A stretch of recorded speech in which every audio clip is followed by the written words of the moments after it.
আসসালামু আলাইকুম। বিশ্বকাপের যদি হাই ভোল্টেজ কোনো একটা ম্যাচ থেকে থাকে এতগুলোর ভিতর, সেটা হচ্ছে ইন্ডিয়া পাকিস্তান, যেটা কিন্তু 15 তারিখ সন্ধ্যা 7:30টার দিকে কলম্বোতে অনুষ্ঠিত হবে। বিশ্বকাপের এই ম্যাচটাকে নিয়ে মোটামুটি চলাচলে বিশ্ব ক্রিকেটকে নড়িয়ে দিয়েছে, যেখানে কিন্তু সাথে বাংলাদেশ, পাকিস্তান, ইন্ডিয়া এবং সাথে আইসিসিও কিন্তু ছিল। এটা একটা বিশাল একটা অ্যাচিভমেন্ট বলা চলে আইসিসি, যে শেষ পর্যন্ত ইন্ডিয়া পাকিস্তানের ম্যাচ মাঠে গড়াচ্ছে এবং ম্যাচটা হচ্ছে। তার নিয়ে কিন্তু অনেক নাটক পাকিস্তান করেছে, আইসিসি করেছে, সাথে বাংলাদেশ সঙ্গ দিয়েছে, অন্য অন্য দেশ টোটালি কিন্তু আপনি যদি দেখেন পলিটিক্সে পুরোপুরি জড়িয়ে গেছিল, তারপরেও ম্যাচটা কিন্তু হচ্ছে। তো ইন্ডিয়া পাকিস্তানের ভিতর এগিয়ে কে পারফরমেন্সের ভিত্তিতে আপনি যদি বিচার করেন, সেক্ষেত্রে আপনি যদি যে কেউ যদি আপনি ক্রিকেট ফ্যান হয়ে থাকেন, যদি আপনি ক্রিকেটের দিকে তাকান, কোনো দেশের দিকে না তাকিয়ে যদি আপনি পারফরমেন্স ভিত্তি বিবেচনা করেন, 100% 100% ইন্ডিয়া আগিয়ে থাকবে। এটা আপনাকে বলতে হবে, কারণ আপনাকে সত্য স্বীকার করতে হবে। মানে ইন্ডিয়ার আপনি এগিয়ে এ কারণে থাকবে, যদি আপনি ব্যাটিং অর্ডার দেখেন, আপনি তাদের ব্যাটিং বোলিংটা আমি মাইনাসই করে দিলাম, ব্যাটিংটা যদি দেখেন, যে কোনো এনি পিচ, যে কোনো পিচে, যে কোনো কন্ডিশনে তারা 200 করার সামর্থ্য তাদের কাছে আছে। বোলিং সাইডটা যে একবারে ফেলে দেওয়ার মতো তা না। আরশদীপ সিং কিন্তু মোটামুটি ভালো ফর্মে আছে বলা চলে। বুমরাকে কিন্তু পাকিস্তানের সাথে খেলানো হবে, যদিও বুমরার রিসেন্ট যে সিরিজ গেল সেখানে যথেষ্ট মার খাইছে, এবং পাকিস্তানের সাথে সাহেবজাদা ফারহানের মোটামুটি ভালো ব্যাট চালাতে জানে। প্ল্যানিং অবশ্যই ইন্ডিয়া করবে তাকে নিয়ে।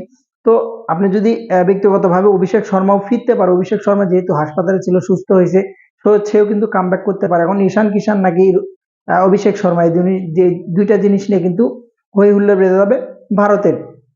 তো আপনি যদি এক কথায় অ্যান্সার দেন, যদি সেটা হচ্ছে যে ভারত 100% এগিয়ে থাকবে। এবার আসেন মাঠের পারফরমেন্সে। বর্তমানে যে পাকিস্তান টিমটা আছে, মোটামুটি বলা চলে অলরাউন্ডারের সংখ্যা অনেকটাই বেশি।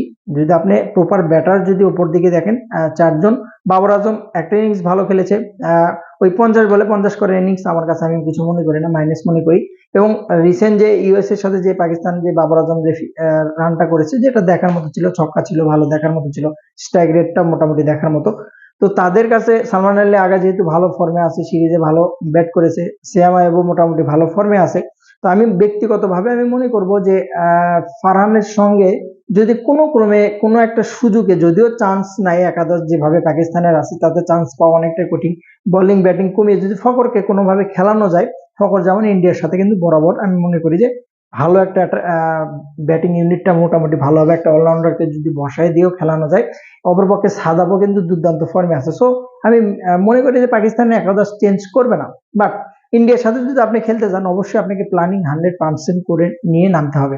স্যাম আইয়ুব এবং ফারহান যদি ভালো একটা নক নিয়ে এসে দিতে পারে, বোলিংটা যদি ওসমান তারিকের কথা স্পেশালি ইন্ডিয়ার সাথে বারবার বলা হচ্ছে, কারণ ওসমান তারিকের বল এই 2 সেকেন্ড পর থেমে করলে ভাই যে কোনো ব্যাটসম্যানেরই, আমি হয় বা যে হোক না কেন, এই বল যে করেও বিরক্ত লাগবে। যেটা কিন্তু আইসিসি অবশ্যই বৈধতা দিয়েছে, 2বার টেস্ট করা হয়েছে, 2বার টেস্টে কিন্তু সে পাস করেছে, তার মানে অবৈধ বল সে করছে না। কিন্তু আপনি যদি নিজের চোখে, খালি চোখে টিভিতে দেখেন, তাহলে আপনি ফলো করে দেখবেন যে ওই থামিয়ে বল করাটা নিজের কাছে বিরক্তিকর লাগে, নিজের কাছে একটা কেমন জানি বিরক্তিকর লাগে। যদিও পারফরমেন্সের দিকে বিবেচনা করলে ওসমান তারিক টপে আছে, ভালো পারফরমেন্স করছে, এবং লিগ থেকে শুরু করে আপনি যদি দেখেন যে সিরিজ থেকে শুরু করে ন্যাশনাল টিম, ঘরোয়া লিগ এবং টি-20 যতগুলো সে ফ্র্যাঞ্চাইজি খেলেছে, প্রত্যেকটাতে কিন্তু ভালো পারফরমেন্স এবং বলের বৈধতা আছে। সো ইন্ডিয়াকে অবশ্যই কিন্তু ওসমান তারিককে খেয়াল করে খেলতে হবে 100%। অপর পক্ষে যদি আপনি দেখেন, শাহিন আফ্রিদি অত ভালো ফর্মে নেই, তবে সালমান মির্জাকে হয়তো বা ব্যাক করালে করাতে পারে, বা নাসিম শাহ। আর যেহেতু Shaheen Afridi experience, most experience, so তাকে আমি বসাতে বলতাম, তার জায়গায় নাসিম শাহ এবং সালমান মির্জাকে নিয়ে খেলানোটা বেটার হতো। বাট আমি এই কারণে বসাতে বলছি, ইন্ডিয়ার মধ্যে দেশের সাথে শাহিন আফ্রিদি যদি থাকে, যে কোনো সময় যে কোনো কিছু করার সম্ভাবনা আছে, এক্সপিরিয়েন্সটাকে আমি মূল্যায়ন করছি, যার জন্য শাহিন আফ্রিদিকে 100% একাদশে রাখা হচ্ছে। তো সেদিক থেকে পাকিস্তান একাদশ চেঞ্জ দেখছি না। যদি আপনি শক্তিমত্তা ক্রিকেট খেলার যে কোনো কিছু হতে পারে, এবং ভারত পাকিস্তানের ম্যাচ মানে স্নায়ুচাপ, লড়াই, যুদ্ধ, সেটা কিন্তু 100% হবে। সেটা দেখার অপেক্ষায় 15 তারিখ সন্ধ্যা 7:30টা। অবশ্যই অবশ্যই অবশ্যই মিস করার মতো না ম্যাচটা। দেখা যাক কে জেতে, প্রশ্ন সময় সাপেক্ষে বলে দেবে। তবে আমার ব্যক্তিগত মতামত থেকে মনে করি যে কিছুটা হলে ইন্ডিয়া এগিয়ে থাকবে। ভালো থাকুন, সালাম।